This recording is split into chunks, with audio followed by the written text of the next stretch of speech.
P is true, what must be the truth value of P or the compound statement Q and not P?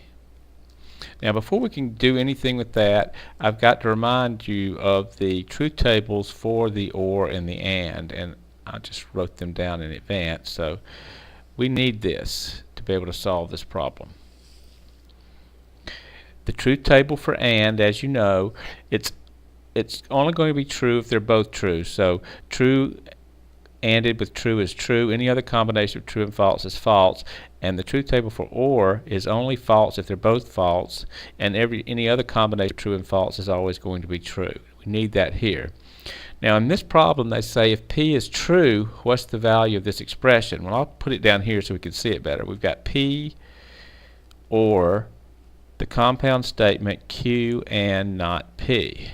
Now if we know that P is true, I can actually replace the P with the symbol for true.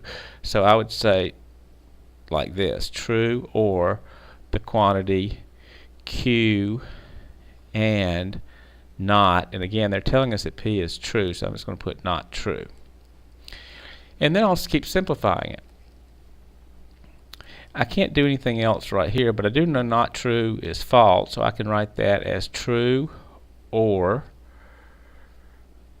the quantity Q and then replace not true with false. Now you might say we're stuck because we don't know what Q is, but remember we're looking at this here. So if we look at the truth table for AND, which is this one, the only way that this can come out to be true is if both P and Q are true. But I already know that one of these is false. Well, false ANDed with anything, false ANDed with anything is false. So even though I don't know what Q is, if Q is true, it's still false. If Q is false, it's still false. So I know without a shadow of a doubt that Q ANDed with a false is going to be false.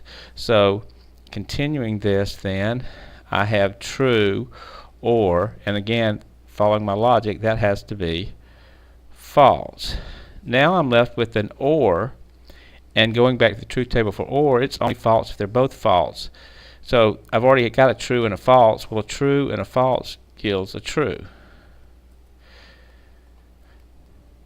So the original statement is true if we know for a fact that P is true.